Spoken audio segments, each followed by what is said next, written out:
Welcome to the Think Factory podcast. We got one question for you. What keeps you up at night?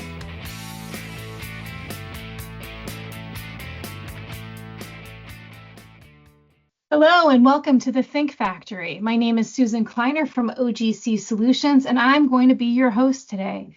Today's guest is someone whose work has fundamentally changed how shared leadership is understood and measured in healthcare. I'm joined by Dr. Bob Hess, founder and CEO of the Forum for Shared Governance, and one of the foremost experts on professional governance. Bob is the creator of the Index of Professional Nursing Governance, the first validated tool designed to measure how power, authority, and decision-making truly function inside complex organizations. If you've ever wondered how shared governance became a buzzword instead of a lived reality, or what it actually takes to build structures that empower people rather than exhaust them, this conversation is for you. Bob, welcome to the Think Factory. Well, that was a great introduction, and it's so accurate and on point. So that's pretty cool. Thank you so much. So for the uninitiated, right, what is shared governance? What is it? All right, so I'm going to give you my official definition. It's a nursing managerial innovation that gives nurses, staff nurses at the bedside, control over their practice. And then this next part's the clincher, while giving them influence over the resources that support it. Okay. The whole problem has been in the past that nurses took orders from their managers who are nurses who are no longer at the bedside. And lots of times, most of the time, their expertise has sort of gone stale because they learned how to be managers. So you certainly wouldn't want people with stale expertise directing your care if you're in a hospital or in a clinic or ambulatory care or any of that. So what shared governance does is it gets the clinically expert nurses that are delivering your care and their managers who used to be great clinical nurses but are now expert managers together in councils, in a counselor structure. And what they do is they make decisions about care and the resources, including budgets, scheduling, equipment. They make these decisions together. And the managers can't say, like next month, well, you know what? I think that was a bad decision. We'll just go back to the old way.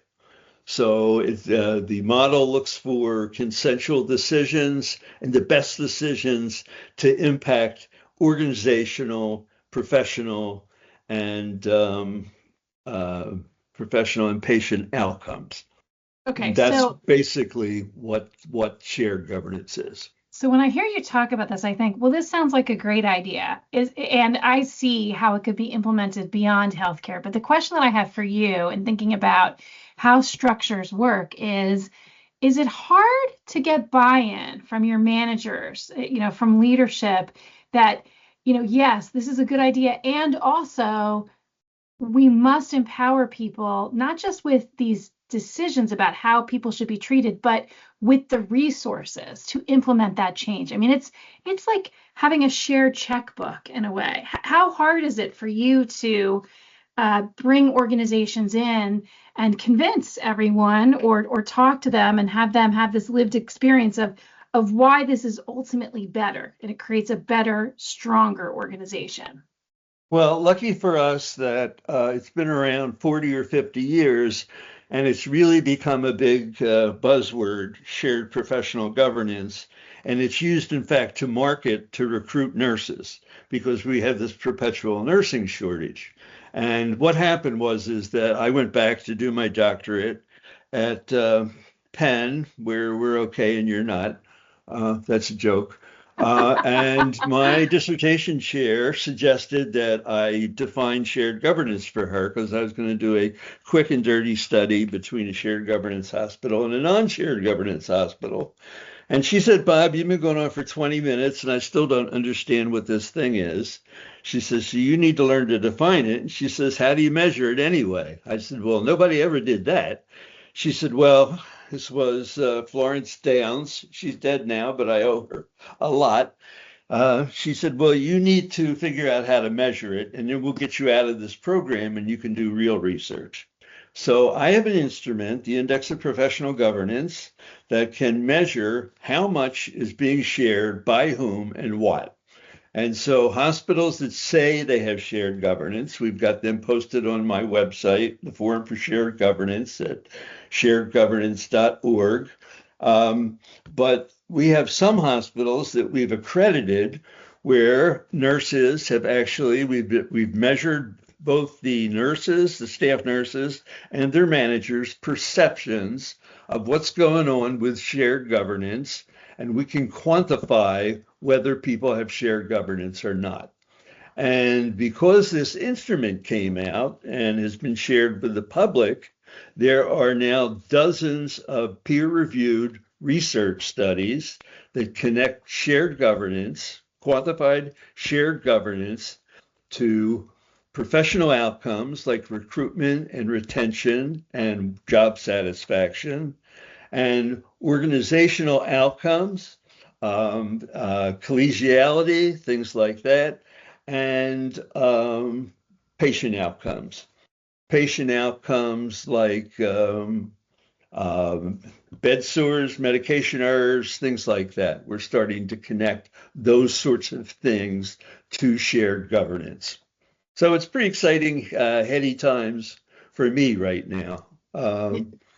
And also something that I thought was interesting in looking at, or speaking to you before this, the accreditation is free, correct? Yeah, the accreditation is free. And there are some other accreditations out there that are worthy, meaning worth pursuing, but they involve thousands of dollars. We do charge to use the IPNG. That's $500 to use that. And I used to give that away. And people told me that, you should be charging something. So I charged $250, just enough to annoy people so they couldn't just pull it out of their pocket while they wait, so they didn't waste my time. And then people told me I wasn't charging enough. So that's what we charged. But the accreditation is free because I really want consumers to know about this. I want consumers to say what I say. If I'd been in an accident, take me to a shared governance hospital. Mm-hmm. And we're starting to accredit hospitals all over the world. We just had a presentation for a hospital in Bogota last month. Wow. And then 2 months ago, we just accredited a large medical teaching center in Wuhan, that Wuhan. Yeah. And I've been to the Middle East a couple of times, so that we've have I think 9 or 10 hospitals that are accredited in Jordan and Saudi Arabia and places like that in the Middle East, and then all over the United States. We had one in England for a while, and the program's been around for 8 years. The accreditation's good for 4, and we just had our first children's hospital, Nemours in Delaware, that we accredited. That's their 3rd accreditation.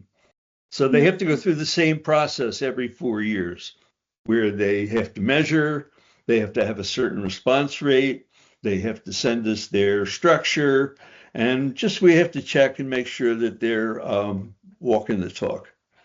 That's fabulous. And it sounds really interesting to me. Of course, we hear so much about workforce issues in health generally, but specifically with nurses.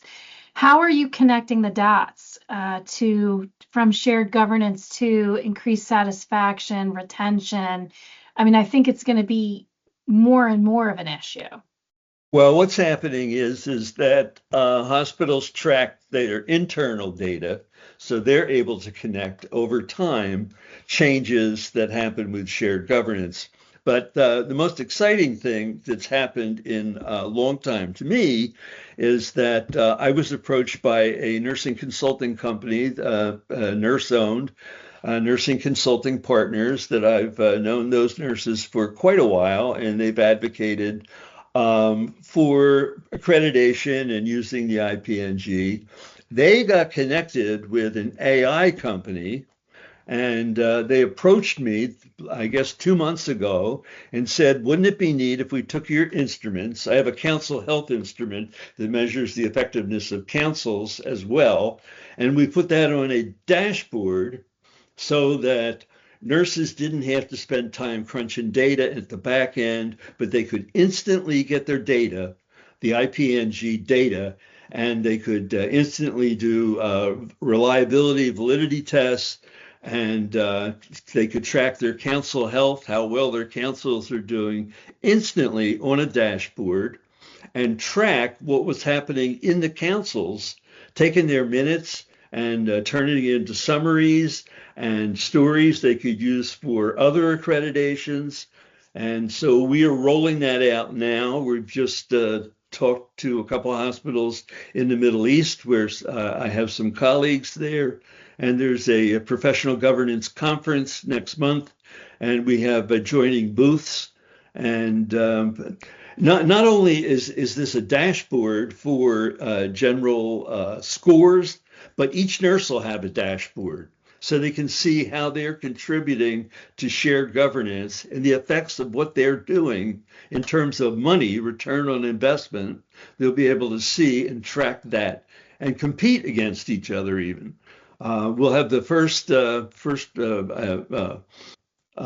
to benchmark hospitals against each other to see who's doing better and what practices are influencing care to be better.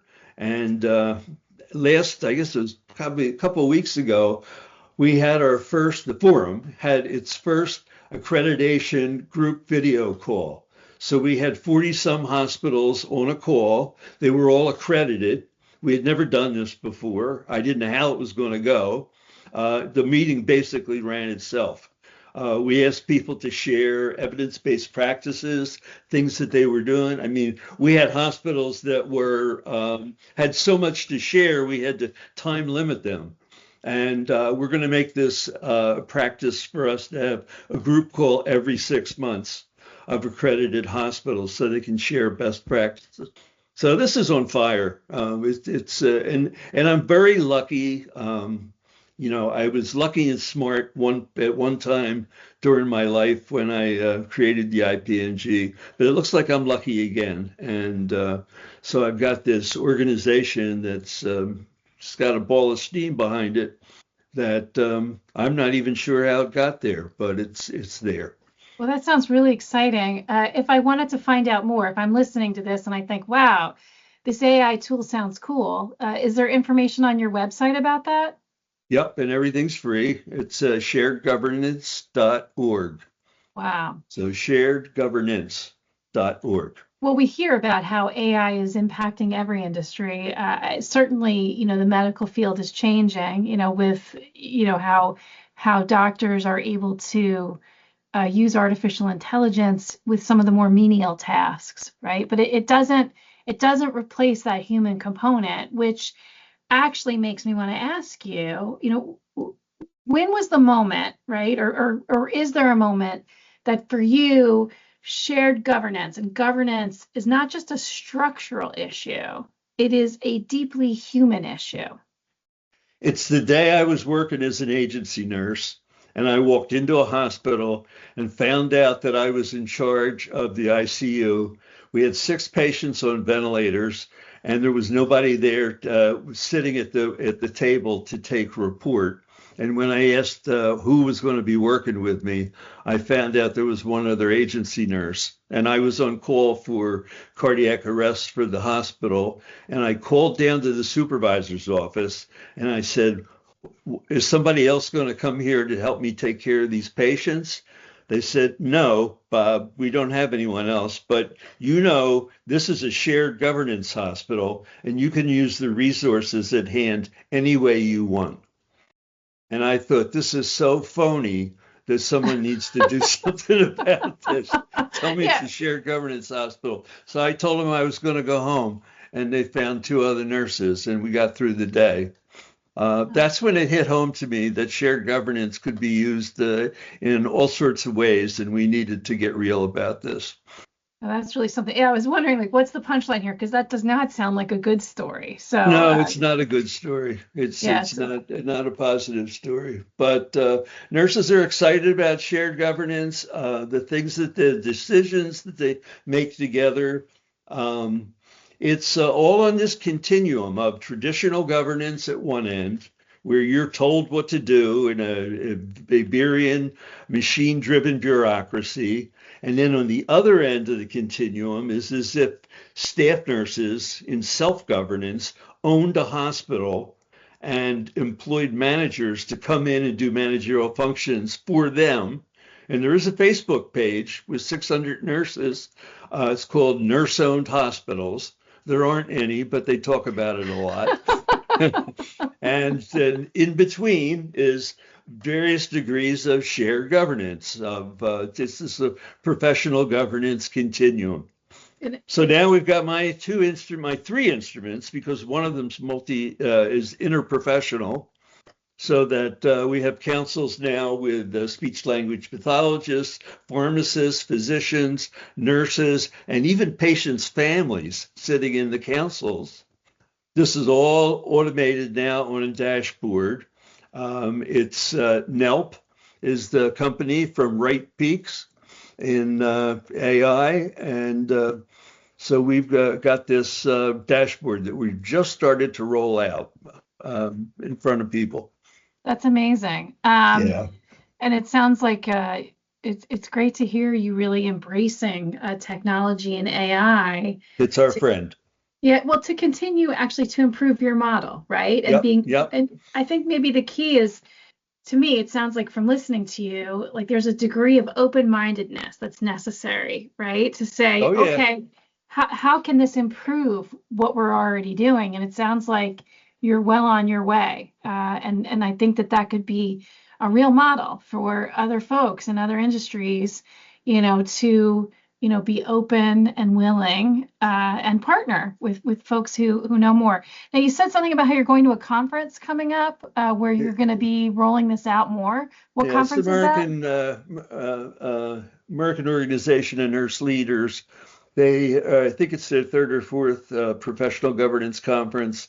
It'll be in Indianapolis, and actually, I've got they're sort of competitors of mine in a way, but I've been a sponsor. This will be the second year I've been a sponsor at that conference. So it's we'll be there with my two co-partner companies, and it's a couple-day conference. So I'm sort of excited to have something new to show people. I mean, we knew we needed something automated like this to crunch data from hundreds of nurses and clean the data and do the tests. And it's very tedious work.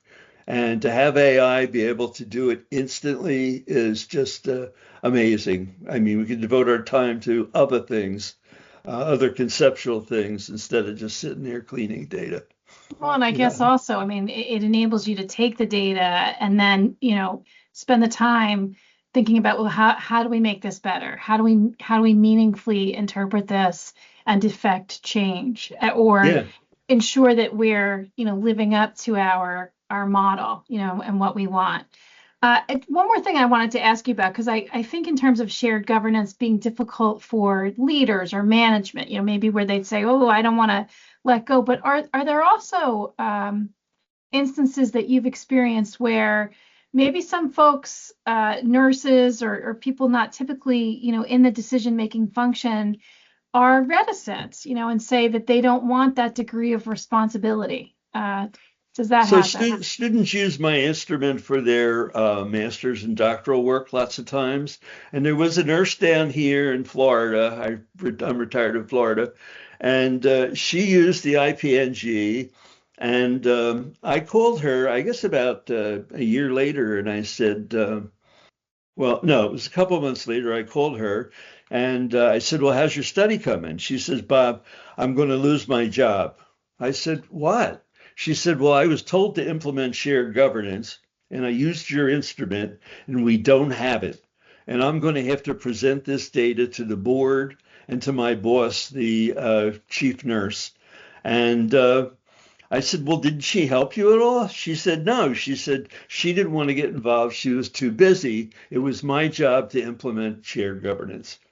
I said, well, I hope things turn out okay. And I just felt bad for her. So several months later, I did call her again. And I said, oh, you answered your phone. I guess you still got your job. She said, oh, that. She said, it's a funny thing, Bob. I presented this to the board and they fired the chief nurse. This can't be implemented unless everybody top down buys into this. If your chief nurse doesn't buy into this, I just tell people like not even to bother because it can't be done. And there are people that don't get along, don't come along with this. And it's really the type of situation where you've got to see the benefits and become part of the process, or some people have to leave. Like I said, some people might have to get off the boat, and hopefully the boat is close to shore. For sure. Okay, so I want to ask you another question. I mean, you've been doing this for a while, and I always think it's interesting to ask, what advice would you give your younger self? My younger self, I would have told to go back to school faster, because I put that off in stages. So I ended up getting a PhD in my 40s. That could have been done at least 10 years earlier. And nothing else really. I was open to change, and I've been a risk taker, a calculated risk taker. And so I don't regret or don't think I would have told myself to do anything except that, because education opens doors that you can't imagine until you get the education. My Wow. dad told me that about the doctoral thing. I went to somebody and asked them, a nurse, a psychiatric therapist, and I said, I want you to treat me as a patient, a paying patient, and tell me whether I should quit my job and go back to school at age 42. And she told me I should. And I talked to my dad, and he said, you don't know what doors will open to you. And amazing stuff open. It's right up there with getting married. It's good advice. Good advice. All right, so we ask everyone who appears on the Think Factory this one question, which is, what keeps you up at night? The only thing that keeps me up at night is my body. And I'm hoping with my mom turning 100 in a couple weeks, and the fact that we're long livers in my family, I'm just hoping that when I'm 100, I got a vehicle so I can keep on doing the things that I'm doing right now. That's about the only thing that keeps me up. Oh, thank you so much. Well, this has been such an interesting conversation, and I want to thank you, Bob, for putting the personal touch on this and explaining the difference between governance that looks good on paper and governance that changes how people experience their work and the benefits of that all around. So thank you so much. If you want to learn more about Dr. Bob Hess and the Forum for Shared Governance, including research accreditation, governance measurement tools, and new AI, we'll share some links in our show notes. And you can also go to the website, which, again, could you just tell me what it is again? It's sharedgovernance.org. And you can always reach me at bobhess@sharedgovernance.org. Oh, thank you so much. All right. So thanks again for being on our episode here today. And please join me in episodes where my colleagues and I talk to business leaders about pressing issues. Thanks for being a part of the Think Factory. Thank you.